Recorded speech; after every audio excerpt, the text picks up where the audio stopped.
नमस्कार दोस्तों, स्वागत है आपका एक बार फिर से आपके अपने YouTube चैनल कंपटीशन प्रिपरेशन पे। दोस्तों, जैसा कि आप एसएससी CHSL 2019 के लिए कम्प्लीटली रेडी होंगे और अब तक आपने सारी तैयारी कर ली होगी। सबसे पहले मैं आपका एक डाउट सॉल्व कर दूं जो अधिकतर लोगों का है कि सर करंट अफेयर कब से कब तक पढ़ें। तो मेरे भाई, एग्ज़ाम जिस महीने में है, अक्टूबर में, उससे 15 दिन पहले यानी सितंबर 30 तक का आप करंट अफेयर पढ़ लीजिए। कब से? फरवरी मतलब मिड से या मार्च से लेके अक्टूबर तक का या सितंबर लास्ट तक का, यानी कि मार्च से सितंबर आप पढ़ लीजिए, मोर देन एनफ होगा। अब इसके बाद अगर अभी भी आपका डाउट है तो देखिएगा, जब 10-5 दिन बचेगा एग्ज़ाम, तो कोई ना कोई चैनल, बहुत सारे चैनल्स 6 महीने की आपके लिए एक्सपेक्टेड उसके करंट अफेयर की वीडियो लेके आएंगे 2-3 घंटे की, वो देख लीजिएगा। फर्जी समय ना वेस्ट करें, अभी अपनी प्रिपरेशन ऐसे बूस्ट करें कि जिससे मैथ्स हो गया, इंग्लिश हो गई, जो आपका जीके का पार्ट है उसको पढ़िए, करंट अफेयर हो जाएगा। ठीक है, करंट अफेयर हालांकि वेटेज अच्छा होता है, लेकिन वो उस वीडियो से भी कर सकते हैं, 6-7 कर सकते हैं उससे। अगर 8 आएगा तो 6-7 कर लेंगे। ठीक है, तो आप कई सारे चैनल्स देखिएगा, उस समय 6 महीने की प्रोवाइड करेंगे, आप वो कर लीजिएगा। तो आप याद रखिए, फरवरी से लेकर सितंबर आप कर लीजिएगा, बस बहुत होगा। ठीक है, अच्छा, आप लोगों ने प्रिपरेशन कर ली होगी। सबसे इंपॉर्टेंट फैक्ट अब होगा इस टाइम पे कि आप रिवाइज कितना अच्छे से करते हैं। रिवीजन के लिए आपको पता होगा सबसे ज़्यादा इंपॉर्टेंट चीज़ होता है मॉक, और मॉक कितने भी आप सॉल्व कर लें, अगर वो रिलेवेंट हों, कुछ बहुत टफ बना दिए जाते हैं, कुछ बहुत ईजी, तो उससे आपको प्रॉब्लम हो जाती है। तो इसी वजह से मैंने शुरू करा है टारगेट एसएससी CHSL के लिए मैथ्स के सेट, जिसमें मैं आपको मैक्सिमम प्रोवाइड करूंगा 10 सेट्स। अब हो सकता है डेली प्रोवाइड कर पाऊँ, या हो सकता है एक एक अल्टरनेट डेज पे प्रोवाइड करूं, लेकिन ये आपके लिए बहुत ज़्यादा बेनिफिशियल होगा, क्योंकि इसमें वही क्वेश्चंस मतलब मैं डालूंगा जो आपके एग्जाम में, चाहे वो CGL में पूछे गए हों, चाहे CHSL में पूछे गए हों। रिलीवेंसी इसकी 100% रिलीवेंट होगा। इसमें एक भी क्वेश्चन ऐसे नहीं डालूंगा कि आपका मोरल डाउन कर दूं या अप कर दूं। ठीक है, तो ये होगा आपका एक्चुअल एग्जाम लेवल।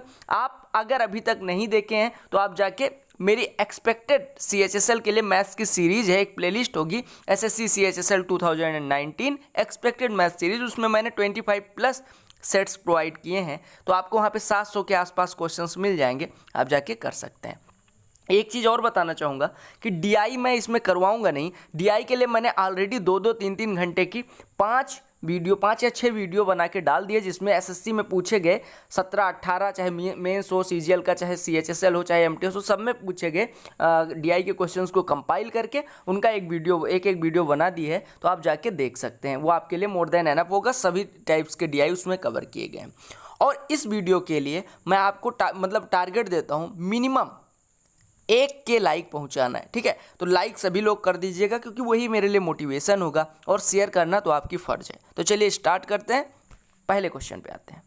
अच्छा, मैंने PDF ऑलरेडी आपको प्रोवाइड कर दिया है टेलीग्राम चैनल पे। तो टेलीग्राम चैनल आप डाउनलोड कर, टेलीग्राम अगर यूज करते हैं तो बहुत अच्छी बात है, नहीं तो डाउनलोड कर लीजिएगा। लिंक डिस्क्रिप्शन में दी गई, उस पर क्लिक करके जाके ज्वाइन करिए टेलीग्राम चैनल। वहाँ पे PDF डाउनलोड करके खुद प्रैक्टिस करते रहिए, बराबर टच में रहिएगा इस चैनल के, काफ़ी हेल्पफुल होगा। ठीक है, तो पहला प्रश्न देखिएगा, कहा गया 2 friends work in same company and the ratio of their salaries is 3:5। Hindi में मैं ट्रांसलेट करता चलूंगा। कहा गया 2 व्यक्ति हैं, एक ही फर्म में काम करते हैं, और उनकी सैलरीज की जो रेशियो है वो 3:5 है। कहा गया पहला व्यक्ति जो है वो 1 साल बाद प्रमोशन हो जाता है उसका, और उसकी सैलरी जो है वो 1/3 इंक्रीज हो जाती है अपने फ्रेंड की सैलरी की। तो कहा गया अब उनकी सैलरी का अनुपात क्या होगा। देखिएगा, कहा गया 2 व्यक्ति कार्य कर रहे थे कहीं किसी कंपनी में, सेम कंपनी में, और उनकी सैलरी का अनुपात 3:5 था। यानी कि अगर एक 3 पाता था तो दूसरा 5 पाता था। ठीक है, 3 रुपये अगर एक पाता था तो दूसरा 5 पाता था। ऐसे देखिएगा, अगर एक 30 रुपये पाता था तो एक 50 पाता था। यानी अगर मैं कहूँ कि एक 90 पाता था तो दूसरा 150 पाएगा। 30 से गुणा कर लीजिए, यानी अगर एक 90 पाता था तो दूसरा 150 पाता था। अब कहा गया कि पहला जो फ्रेंड था वो क्या करता है, प्रमोशन पा जाता है 1 साल बाद, जिससे उसकी सैलरी जो है वो 1/3 से बढ़ जाती है। किसके 1/3 से? 150 का 1/3, यानी 50 से बढ़ जाती है। 50 से बढ़ेगी यानी कि 90 में 50 ऐड हो जाएगा, यानी अभी उसकी सैलरी हो जाएगी 140, उसके फ्रेंड की उतनी ही रहती है, वो प्रमोशन नहीं पाता तो वो 150 पे ही रहता है। कहा गया अब उनकी सैलरी का अनुपात निकालिए। आपने कहा सर 0 0 कट गया, आपका आंसर आ गया 14:15। ये प्रश्न आपके एसएससी एग्जाम में पूछा गया है। इस टाइप के प्रश्न, डेटा आपको चेंज मिल सकता है लेकिन सेम टाइप का प्रश्न पूछा गया है। ठीक है, समझ आ गया। अगले प्रश्न पे आते हैं। यहाँ मैं आपको बहुत ज़्यादा समझाऊंगा नहीं, मैं एग्जाम में जैसे करना है वैसे करवाऊंगा। आप लोगों को अगर समझना है तो बेसिक मैंने बहुत डिटेल में करवाए हैं, टॉपिक वाइज बेसिक, आप जाके टॉपिक वाइज बेसिक देख सकते हैं। सीजीएल के भी टॉपिक वाइज सॉल्व करवाए हैं पेपर, चाहे 18 हो चाहे 19 हो, चाहे सीपीओ 18 हो चाहे सीपीओ 19 हो, सबके टॉपिक वाइज भी कंपाइल करके सॉल्व करवा दें तो वो भी देख सकते हैं, हेल्पफुल होगी। और वीडियो का समय ना बढ़ाइएगा, प्लेबैक स्पीड 2 कर लीजिएगा। ठीक है, तेजी से देखिए ताकि आपका जो कॉन्सेप्ट, जहाँ पे कॉन्सेप्ट फंसता दिखे उसको वहाँ पे स्पीड नॉर्मल करके देख लीजिए। ठीक है, कहा गया ये shopkeeper sold an article at a profit of 20% if he had bought it at 20% less and sold it at 80 rupees less, then he earns a profit of 25%, find the cost price of the article. कहा गया एक दुकानदार एक वस्तु को 20% लाभ पे बेचता है, यानी कि अगर वो 100x का खरीदता है तो वो 120x का बेचता है। ठीक है, कुछ भाई कहेंगे x क्यों मानते हैं, अभी मैं बता रहा हूं क्यों मानते हैं। ठीक है, कहा गया अगर उसने 20% कम में खरीदा होता, यानी 100x का ना खरीद के 80x का खरीदा होता, और कहा गया कि कितने का बेचा होता, 80 रुपये कम का, यानी अभी कितने का बेचा होता, 120x माइनस 80 का बेचा होता, तो कहा गया उसका 25% का प्रॉफिट होता। अच्छा एक चीज बताइएगा, अगर 80x पे 25% का प्रॉफिट हो रहा है, मतलब आप समझ रहे हो, यानी कि इसका 5/4 गुना बराबर हो जाएगा इसके। अरे 25% प्रॉफिट लेने का मतलब इसके 5/4 गुना पे बेचा गया।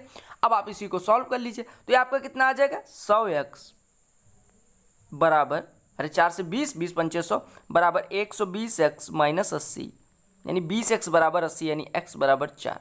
तो आपसे क्या पूछा गया, कहा गया कॉस्ट प्राइस बताइए, तो 100x माना था यानी कि 400 हो गया। अब देखिएगा, मुझे नहीं लगता x मानने से समय ज़्यादा लगा आपका, तो क्यों ना x मान के 1 सेकंड ज़्यादा लग जाए लेकिन 100% एक्यूरेसी के साथ करें। आप कोई ऐसी ट्रिक सीख के जाएं जो एग्जाम से एक दिन पहले सीखें और जाके वहाँ पे अप्लाई ना कर पाए, तो उस ट्रिक का फायदा ही क्या हुआ, समझ रहे हो। अगले प्रश्न गया है, कहा गया ये रिक्शा डीलर बाइस 30 रिक्शाज फॉर RS 4725, यानी कि 30 रिक्शा वो खरीदता है 4725 रुपये। कहा गया ऑफ दिस 8 आर 4 सीटर्स, यानी 8 जो हैं वो 4 सीट वाले हैं और रिमेनिंग 2 सीटर हैं, यानी 22 2 सीटर हो गए। कहा गया वो 4 सीटर को किस दाम पे बेचे कि अगर वो इसके 3/4 पे 2 सीटर्स को बेचे तो ओवरऑल उसे 40% का फायदा हो। ध्यान से देखिएगा, आपको टोटल 4725 पे 40% का फायदा चाहिए, यानी बेचना वो कितने में चाहता है, 4725 के कितने में, 4725 के कितने में, 7/5 में, यानी 5 से काटेंगे तो 5 9 45, 5 चौको यानी कि 945 गुणे 7, तो 7 5 35, 7 चौको 28, 3 31, 7 9 63 और 3 66, यानी वो 6615 रुपये में बेचना चाहता है। अब अगर हम माने कि 4 सीटर को x रुपये में बेचता है तो 8 4 सीटर है, यानी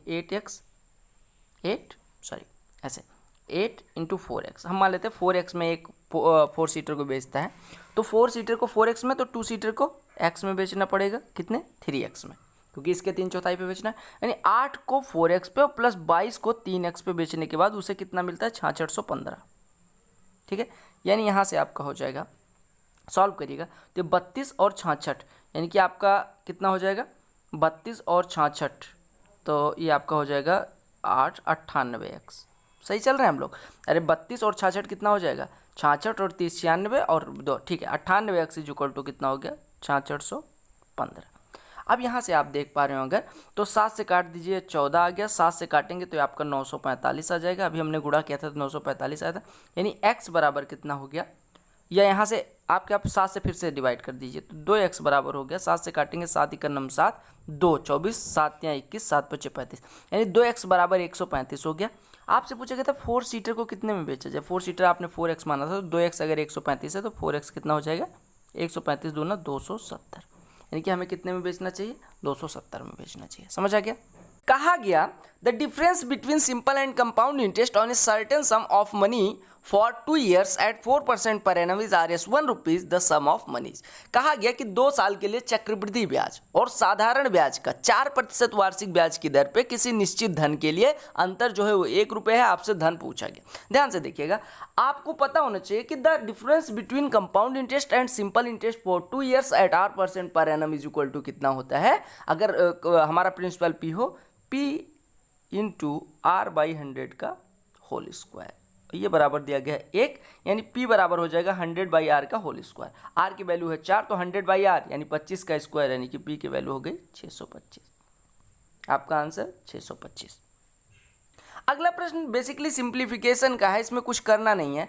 कहा गया √2 plus √3 upon 3 √2 minus 2 √3 is equal to x plus y √6। तो आपसे एक्स एंड वाई की वैल्यू पूछी गई है। ठीक है, अब आप इसमें एक काम कर सकते हैं, √6 नीचे कॉमन ले लीजिए तो आपका बचेगा √3 माइनस √2, और अगर आप चाहें तो कॉमन ना भी लीजिए। अच्छा, हम ले लेते हैं कॉमन, तो √6 कॉमन ले लीजिए यहाँ नीचे, तो ये आपका हो जाएगा √2 प्लस √3 अपॉन √6 कॉमन ले लेंगे तो बचेगा √3 माइनस √2। अब √3 प्लस √2 से ऊपर नीचे गुणा कर दीजिए, यानी ये ऊपर हो जाएगा √2 प्लस √3 का होल स्क्वायर, यानी ये हो जाएगा a² plus b² plus 2 √6 divided by √6 into ये कितना हो जाएगा √3 प्लस 2 इंटू √3 माइनस 2 यानी कि 1, यानी ये हो गया 5 प्लस 2 √6 अपॉन √6। अब √6 से ऊपर नीचे गुणा कर दीजिए, काम खत्म हो जाए, यानी ये हो गया 12 प्लस 5 √6 बटे 6, यानी ये हो गया 2 प्लस 5 बटे 6 √6।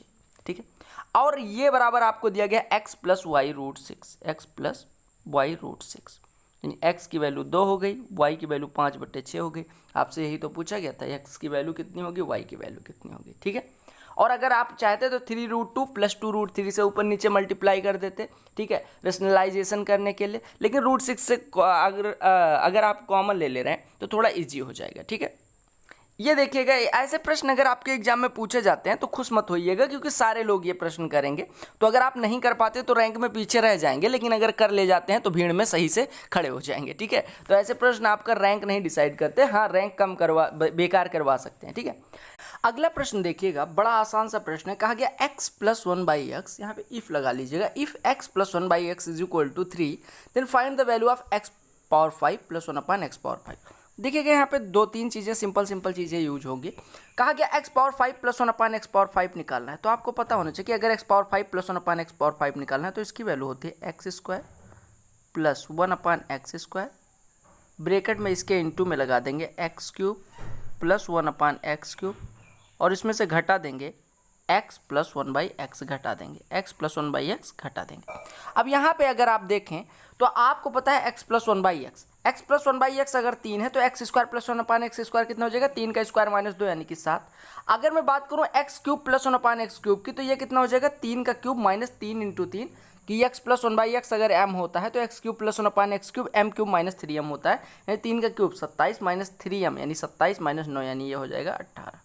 आपका ये है 7, ये है 18, ये है 3, तो इसकी वैल्यू कितनी होगी, 7 गुणे 18 माइनस 103 यानी 126 माइनस 3, सॉरी मेरे मुंह से 103 निकल गया, तो 126 माइनस 3 यानी कि 123 आपका आंसर हो गया। यानी आपको यहाँ पे कुछ फार्मूले जो जानने जरूरी थे कि x प्लस 1/x अगर k हो तो x² प्लस 1 अपॉन x² कितना होता है, k² माइनस 2, और x³ प्लस 1 अपॉन x³ कितना होता है, k³ minus 3k, k³ minus 3k। बस इतने फार्मूले जानने जरूरी थे, आपका क्वेश्चन हो जाता। कहा गया Ram walks 40 kilometre at 5 kilometre per hour, he will be late by 1 hour and 20 minutes। यहाँ पे इफ लगा दीजिएगा कि अगर राम 40 किलोमीटर 5 किलोमीटर प्रति घंटे से की स्पीड से जाता है तो वो 1 घंटे 20 मिनट देरी से पहुँचता है। कहा गया अगर वो 8 किलोमीटर प्रति घंटे से जाए तो वो फिक्स टाइम से कितना जल्दी पहुँच जाएगा। देखिएगा, यानी 40 किलोमीटर चलाना है, 5 किलोमीटर प्रति घंटे की स्पीड से जाएगा तो कितने घंटे लगेंगे, 8 घंटे। और जब उसे 8 घंटे लगते हैं तो वो 1 घंटे 20 मिनट देरी से पहुंचता है, यानी जो यूजुअल टाइम लगना चाहिए वो इससे 1 घंटे 20 मिनट कम, यानी इससे 1 सही 1/3 घंटे कम लगना चाहिए, यानी लगना कितना चाहिए, 6 सही 2/3 घंटे, 6 सही 2/3 घंटे। अच्छा, अब कहा गया कि अगर वो 8 के स्पीड से जाता है तो वो कितना जल्दी पहुंच जाएगा, 40 जाएगा 8 की स्पीड से तो लगेंगे 5 घंटे, लगता था उसे यूजुअल टाइम जो उसका है वो 6 / 2/3 घंटे है, लेकिन अब वो ले रहा है 5 घंटे, यानी कि कितना कम ले रहा है, 1/2/3 घंटे, यानी 1/2/3 घंटे पहले पहुंच जाएगा, यानी 1 घंटे 40 मिनट पहले पहुंच जाएगा। समझ आ गया? अगले प्रश्न पे आते हैं। तो ये प्रश्न ऐसे होंगे, CHSL का लेवल कुछ ऐसा होगा कि प्रश्न 1-2 को छोड़ के बाकी ओरली आप कर पाएंगे, ठीक है। तो ये एक्चुअल एग्जाम का लेवल यही रहेगा। अगर आप इस लेवल पे तैयार हैं तो बिल्कुल डरना बंद कर दीजिए। कहा गया a super fast train start from Delhi station and reaches Agra 30 minute late when it moves with 80 km/h and 48 minutes late when it goes 60 km/h। कहा गया the distance between the two stations is. कहा गया कि एक ट्रेन है super fast train जो दिल्ली से आगरा के बीच रन करती है। मान लेते हैं दिल्ली से आगरा के बीच की डिस्टेंस अगर d हो तो d को अगर वो 80 से जाती है तो कितना समय लगेगा, d/80, क्योंकि आपको पता होगा टाइम इज इक्वल टू होता है डिस्टेंस अपॉन स्पीड। और कहा गया ये जो है वो यूजुअल टाइम से, यानी t अगर यूजुअल टाइम होता तो उससे 30 मिनट लेट आती है, यानी कि 1/2 आवर लेट पहुंचती है। टी से 1/2 आवर ज़्यादा लेगी तभी तो लेट पहुंचेगी। और कहा गया अगर 48 से किससे जाती, अगर वो 60 से जाती, यानी डी को अगर वो 60 से तय करती तो उसे कितने का देर हो जाता, यानी टी से वो 48 मिनट लेट, यानी कि 4/5 घंटे ज़्यादा लेती। तो आपसे कहा गया कि डिस्टेंस निकालनी है, यानी डी निकालनी है, तो आपको बेसिकली करना क्या है, इसमें से इसको घटा देना है। तो अगर आप घटाएंगे या आप उल्टा करिए, d/60 में से d/80 घटाइए तो एलसीएम आप ले लीजिए, तो नीचे आएगा 240, ऊपर आ जाएगा 4d - 3d, यानी कि हो जाएगा d/240 इज इक्वल टू 4/5 में से 1/2 घटाएंगे तो कितना हो जाएगा, आप कहेंगे 4/5 में से 1/2 घटा लीजिए, यानी कि आपका हो जाएगा 3/10। ये कट गया, यानी d इज इक्वल टू है 72 kilometres. d is equal to कितना है, 72 kilometres. d is equal to यहाँ पे 72 कर लीजिएगा, 72 किलोमीटर्स। समझ आ गया? यानी कि टोटल डिस्टेंस आपकी है 72 किलोमीटर। आप एक बार फिर से सॉल्व कर लीजिए, d/60 - d/80, एलसीएम लिया आपने 240 हो गया। तो 240 होने के बाद आपको क्या करना है, यहाँ पे 4 से गुणा, यहाँ पे 3 से, तो d/240 इज इक्वल टू 4/5 में से 1/2 घटाएंगे तो कितना हो जाएगा, 3/10, 0 0 कट गया, यानी d is equal to 72 kilometres. कितना हो गया, 72 किलोमीटर्स। ठीक है, अगले प्रश्न पे आते हैं। कहा क्या गया 18 women working 9 hour per day to complete 30% of work in 30 days. कहा गया the rest work is done by 9 women working 9 hour per day, then work will be done in how many days. ध्यान से देखिएगा, आपसे कहा गया कि 18 women, शुरुआत में 18 औरतें, यानी M1 की संख्या दी गई है 18। ठीक है, अच्छा कितने घंटे, H1 कितना दिया गया है, H1 इज इक्वल टू दिया गया 9 घंटे प्रतिदिन करते हुए। ठीक है, डेज कितने लगे हैं, 30 दिन लगे हैं। और कितना कार्य हुआ, यानी W1 इज इक्वल टू कितना दिया गया, 30%। 30%। ठीक है, अच्छा अभी आदमियों की संख्या, औरतों की संख्या कितनी है, 9 वीमेन कार्य कर रही हैं। कितने घंटे प्रतिदिन, कितने घंटे प्रतिदिन कर रही हैं, अरे 9 घंटे प्रतिदिन कर रही हैं। आपको कितने दिन लगेंगे ये पूछा गया है, और आपको दिया गया है कि कितना कार्य करना है, 70%। 70%, अरे 30% हो चुका है तो 70% करना है। अभी इसको मौखिक भी मैं करवा दूंगा। तो आपको पता है M1D1 H1 अपान W1, यानी M1D1 H1 यानी 18 × 9 × 30 बटे W1 यानी 30 बराबर होता है M2D2 H2 अपान W2।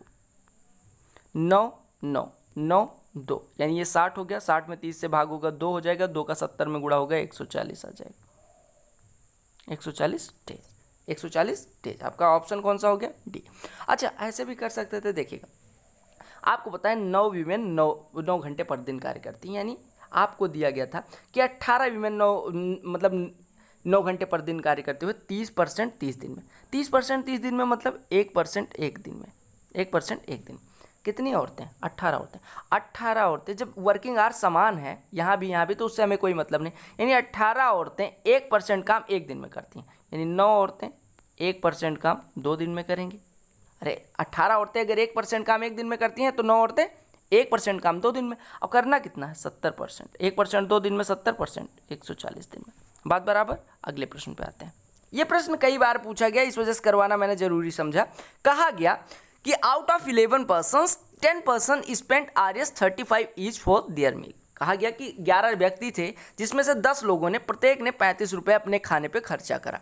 कहा गया 11th one spent Rs 40 more than the average expenditure of all of 9, the total money spent by all of them is. कहा गया कि जो 11वां व्यक्ति है वो जो एवरेज खर्चा हुआ है उससे 40 रुपये ज़्यादा खर्च करता है। तो आपसे कहा गया कि टोटल कितना रुपया खर्चा हुआ। ध्यान से देखिए, हम मान लेते हैं 11 आदमी x रुपये के औसत से खर्च करते हैं, तो 11x वो खर्च करते हैं, जिसमें आपको पता है कि 11वां आदमी तो औसत से 40 रुपये ज़्यादा खर्च करता है, यानी x + 40 वो अकेले खर्च करता है, और 10 आदमी 35 मिला के यानी 350, ये लोग 10 जन मिल के 350, और 11वां x + 40 यानी 11 लोगों का खर्चा ये भी है, 11 लोगों का खर्चा ये भी है। ठीक है, अब आप x को इधर ले आइए, यानी 10x = आपका कितना हो गया मेरे भाई, 350 + 40 यानी 390, यानी x बराबर हो गया 39। अब आपसे कहा गया कुल खर्चा कितना है, तो 11x निकालना है, यानी x बराबर 39, तो 11x बराबर 429 हो जाएगा। अरे 11 चौको 44, यानी 440 में से 11 घटा देंगे, 429 रुपये हो जाएगा। बात बराबर, सी ऑप्शन करेक्ट। ये प्रश्न ले लीजिएगा। अच्छा, आपको लग रहा होगा बहुत आसान नहीं है भाई, यही लेवल है आपके एग्जाम का, आप जाके देखिएगा ना 17, 18, 19 के पेपर्स, समझ आ जाएगा। कहा गया in an examination 34% of students failed in mathematics, यानी मैथमेटिक्स में कितने लोग फेल होते हैं, 34%। ठीक है, और कहा गया 42% इंग्लिश में फेल होते हैं, इंग्लिश में भी मान लेते हैं 42% फेल होते हैं, मान क्या लेना है, दिया ही गया। क्योंकि if 20% of the students failed in both the subjects, यानी कि मैथमेटिक्स और इंग्लिश दोनों में, यानी इंटरसेक्शन दिया गया है आपको, कितना परसेंट है, 20%। तो आपसे कहा गया कि कितने परसेंट स्टूडेंट हैं जो दोनों में पास होते हैं। आपको पता है मैथमेटिक्स में 34% स्टूडेंट फेल हुए हैं, इंग्लिश में 42% फेल हुए हैं, और मैथमेटिक्स और इंग्लिश में मिला के 20% फेल हुए हैं, मतलब जो दोनों में फेल हुए हैं, मिला के नहीं, दोनों में फेल। तो हम निकाल लेते हैं कि कुल फेल कितने हुए, यानी M यूनियन E निकाल लेते हैं। इसका मतलब होगा कि मैथमेटिक्स और इंग्लिश में मिला के कुल कितने फेल हुए हैं। तो आप सेट थ्योरी का जानते होंगे फार्मूला कि M यूनियन E = होता है M + E - M intersection E, यानी आपका हो जाएगा M + E। 34, 42, 76 में से 20 घटेगा 56, यानी कि 56% स्टूडेंट टोटल फेल हुए हैं। 56% अगर फेल हुए हैं तो पास कितने हुए होंगे, 44%। तो यही आपसे पूछा गया था कि कितने लोग दोनों सब्जेक्ट में पास हुए हैं, तो आप कहेंगे 44%। समझ आ गया, 44% लोग पास हुए हैं। ये जो संख्या आई है M यूनियन E, ये है किसी ना किसी, मतलब चाहे वो एक सब्जेक्ट में फेल हुए हो चाहे दोनों में, हम कुल मिला के फेल निकाल रहे हैं कि हम मान लेते हैं कि जो लोग एक भी सब्जेक्ट में फेल हो गए वो फेल ही हो गए कम्प्लीटली। तो ऐसे आपका 56% 100 में से घट जाएगा। जब 100 लोग हैं टोटल हम मान लेते हैं और 56% लोग ऑलरेडी फेल हो चुके हैं, तो पास कितने हुए, 44%। ये प्रश्न देखिएगा, कहा गया Amit got thrice as many marks in maths as in English, यानी कि मैथ्स में वो इंग्लिश से 3 गुना ज़्यादा नंबर पाता है। यानी इंग्लिश में अगर वो x पाता था तो मैथमेटिक्स में वो 3x पाता है। x से बड़ा प्यार है मुझे, क्योंकि मैंने इसी से करके 193 अचीव करा है। तो मुझे लगता है कि वो 50-50 2-3 बार प्री में जितने प्री दिए हैं, CPO हो CGL हो, तो मुझे लगता है कि इससे आप भी कर सकते हो, टाइम भी कम लगता है। तो कमांड बनाइए। कहा गया proportion of his marks in maths and history is 4:3। ध्यान से देखिएगा कि मैथ्स और हिस्ट्री का जो आपका अनुपात दिया गया है, मैथ्स और हिस्ट्री का, वो दिया गया 4:3। तो आपसे कहा गया if total marks in maths, English and history are 250, what are his marks in English. English के मार्क्स यानी x की वैल्यू निकालें। देखिएगा मैथ्स में आपने माना है 3x, अगर मैथ्स बराबर 3x है, यानी 4:3x है, तो 3 कितना हो जाएगा, 2.25x। यानी कि अगर 4:3x है तो 3 कितना हो जाएगा, 2.25x। आपको दिया गया मैथ्स, इंग्लिश और हिस्ट्री के मार्क्स, टोटल करिए तो 3, 1, 4 और 6, 2.5, 6.25। अरे 3, 1, 4 और 2.25 यानी कि 6.25x बराबर आपको दिया गया है 250। काटिए यहाँ से, यहाँ 2 जीरो बढ़ाइए, 25 से काटेंगे तो ये आपका 1000 हो जाएगा, 25 से काटेंगे यानी ये 40 हो जाएगा। कितना हो गया, 40।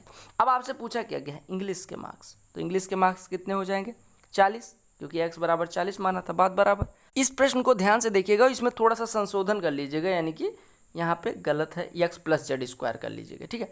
अब कहा गया X square minus Y minus Z का whole square upon X plus Z का square minus Y square plus dot dot dot, इसी प्रकार से इसकी वैल्यू निकालनी है।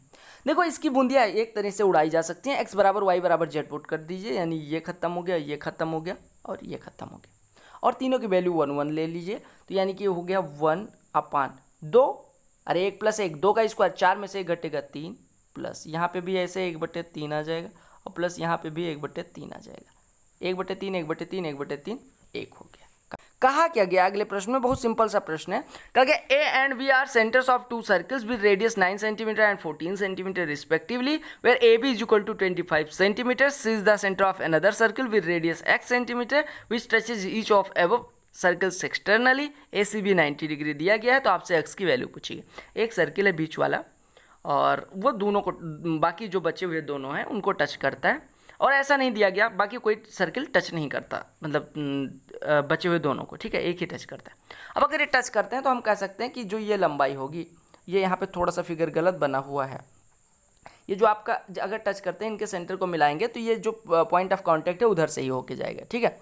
अच्छा, अब आप ध्यान से देखिएगा, आपको पता होगा कि अगर ये राइट एंगल ट्राइंगल है, ये 9 है, इतना x है, तो ये 9 + x इस साइड की लंबाई हो गई, इधर 14 + x, ये 25 है, तो ट्रिपलेट लगा दीजिए, यानी 25 का स्क्वायर बराबर बचेगा क्या, 9 + x का स्क्वायर प्लस 14 + x का स्क्वायर। अब आप यहाँ पे एक चीज़ देख पा रहे होंगे, 25 का स्क्वायर किसके ट्रिपलेट में आता है। आप कहेंगे कि अगर हम इसको किसी जुगाड़ से 20 बना दें, इसको किसी जुगाड़ से 15 बना दें, तो आपको पता है 20 का स्क्वायर प्लस 15 का स्क्वायर बराबर 25 का स्क्वायर होता है। तो आप कहेंगे 9 + x बराबर अगर 15 है तो x बराबर कितना हो जाएगा, 6। x बराबर 6 यहाँ पे रखेंगे तो ये भी 20 हो जाएगा, यानी x की वैल्यू हो गई 6। और आपसे निकालने को क्या कहा गया था, x की वैल्यू। कितना आसान सा प्रश्न था। अब कुछ लोग इसे क्वाड्रेटिक सॉल्व करने चले जाएंगे, मैं नहीं गया। आपका दिमाग अगर क्लिक कर गया तो आप कोई क्वेश्चन इजीली कर सकते हैं, कोई अदरवाइज अगर नहीं क्लिक किया तो देर भी हो सकती। कहा गया ratio of number of sides of two regular polygons is 5:6, यानी कि जो दो समबाहुभुज हैं उनमें भुजाओं की संख्या का अनुपात 5:6 दिया गया है। और कहा गया उनके जो इंटीरियर एंगल्स हैं उनका जो रेशियो है वो 24:25 है। तो आपसे कहा गया नंबर ऑफ साइड्स कितनी होगी। आपको पता होगा कि अगर n साइड हम किसी में माने, वैसे यहाँ पे 5 और 6 के अनुपात में, यानी एक में 5n साइड्स हो जाएंगी तो एक में 6n हो जाएंगी। थोड़ा सा राइटिंग बिठा के लिखूँ, 5n एंड 6n। और आपको यह भी पता होगा कि इफ़ ये पॉलीगॉन या इफ़ ये regular polygon has n sides, अगर एक रेगुलर पॉलीगॉन के पास n साइड्स होती हैं तो उसका इंटीरियर एंगल कितना होता है, n-2/n × 180 डिग्री। तो अगर ऐसे 5n वाले के लिए बात करें तो 5n-2/5n × 180 डिग्री, और ऐसे 6n के लिए बात करें तो हो जाएगा 6n-2/6n × 180 डिग्री। और इन दोनों का अनुपात दिया गया आपको 24/25। बस काम खत्म हो गया। n की वैल्यू निकालनी है, ये कट गया, ये कट गया, n की वैल्यू ऐसे ऐसे कट गई, यानी 6 ऊपर चला जाएगा, 5 नीचे, यानी आपका बचेगा 24/25 बराबर 6/5 × 5n/2 5n-2/6n-2। 5 से ये 5 कट गया, 6 से 4 कट गया, यानी 4/5। अब इसको सॉल्व कर लीजिएगा तो 4 × 24 में से 25, यानी कि n बराबर हो जाएगा 8 और 10, यानी कि 2, n बराबर 2 हो गया। n बराबर 2 रख के चेक कर लीजिए, अरे n बराबर 2 रखेंगे, 10 में से 2 घटेगा 8, और यहाँ पे कितना बचेगा 10, तो 8 और 10 का अनुपात 4:5, यानी n बराबर 2 हो गया। अब n बराबर 2 हो गया तो number of sides 5n 10 6n 12, तो यही आपका आंसर हो गया। अगले प्रश्न पे आते हैं। अगला प्रश्न देखिए, कहा गया अगर LM AB NO तीनों पैरेलल हों तो आपसे ANO की वैल्यू पूछी गई, ANO की वैल्यू पूछी गई। ध्यान से देखिएगा, इसको कुछ इस तरह से AB को मिला दीजिए, AB को इस तरह से मिला दीजिए। अब ध्यान से देखिए, आपको क्या दिया गया है, LM जो है वो किसके पैरेलल है, AB के पैरेलल है। LM किसके पैरेलल है, AB के पैरेलल है, ठीक है। अच्छा, ये करने की क्या ज़रूरत थी, ये भी ख़त्म। ऐसे देखिए, LM को ऐसे ड्रा कर दीजिए, 1 मिनट, ये ड्रा हो गया। अब देखिए, आपको पता है कि LM और NO जो है वो पैरेलल हैं। यहाँ पे फर्जी डेटा दिया गया, LM जो है वो NO के पैरेलल है। आपको पता होगा कि अगर ये लाइन इसके पैरेलल है तो अगर एक लाइन से इसको काटेंगे तो ये वाला एंगल और ये वाला एंगल बराबर होगा। क्यों? क्योंकि ये एकांतर कोण होते हैं, ठीक है। तो ऐसे अगर हम बात करें, ये लाइन रही होगी हमारी इधर 55 है तो ये वाला एंगल कितना होगा, आप देखिए ये वाला कोण अगर 55 हो जाता है तो ये वाला कोण भी 55 होना चाहिए, यानी ये वाला कोण, यानी आप कहेंगे कि 30 + x 55 के बराबर होगा, यानी 30 + x बराबर 55 हो गया, यानी x बराबर कितना हो गया, 25 हो गया। ये देखिए इस तरह से ये गया, इस तरह से ये गया, आपका ये 55 है तो ये भी 55 हो जाएगा, बात बराबर। अगले प्रश्न पे आते हैं। ये प्रश्न देखिएगा बहुत ही सड़ा हुआ प्रश्न है।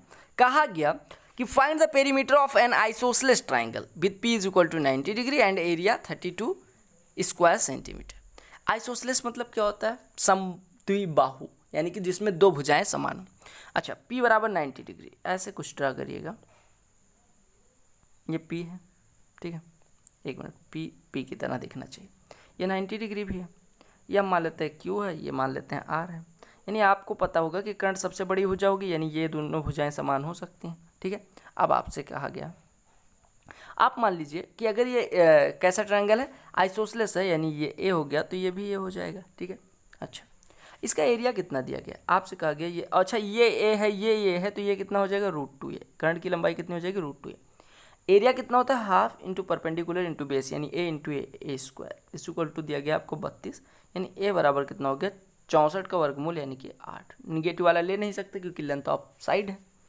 अब आपसे कहा गया पेरीमीटर निकालिए, तो पेरीमीटर आराम से निकल आएगा, कैसे, a + a 2a और प्लस √2a, यानी कि 2a यानी कि 16 प्लस √2a यानी 8√2। आपका आंसर कितना हो गया, 16 + 8√2, बात खत्म।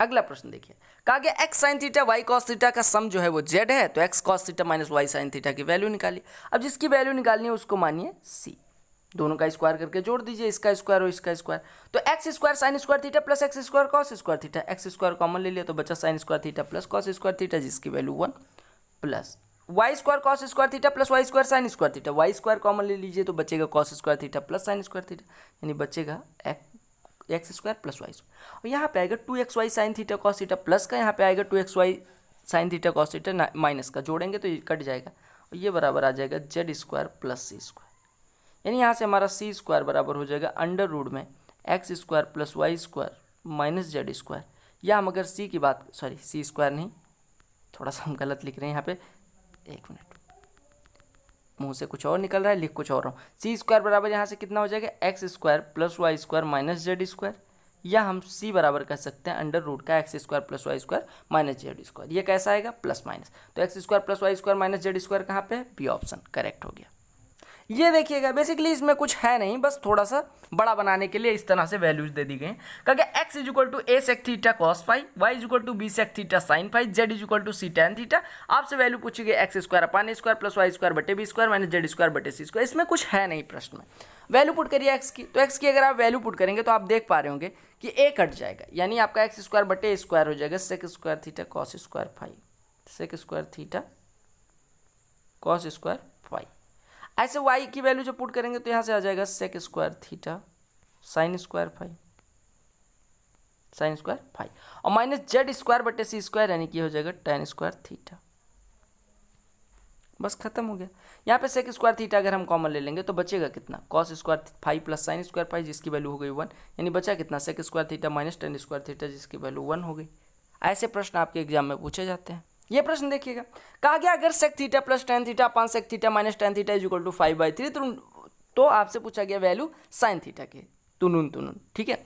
अब देखिए ऐसा क्वेश्चन दिखे तो आपको सीधे सीधे याद आना चाहिए कि सर कंपोनेंडो डिविडेंडो हमने पढ़ा है, ठीक है। तो कंपोनेंडो डिविडेंडो C&D रूल क्या कहता है कि अगर a/b = c/d हो, तो अगर इधर अंश में हर को जोड़ेंगे यानी a + b करेंगे तो इधर भी अंश में हर को जोड़ना पड़ेगा, और इधर अंश में से अगर हर को घटाएंगे, अगर a - b कर रहे हैं तो इधर भी वही करना पड़ेगा, दोनों बराबर होंगे, ठीक है। अच्छा, यहाँ पे कर दीजिए, तो अंश में हर को जोड़िए तो ये हो जाएगा 2 sec थीटा,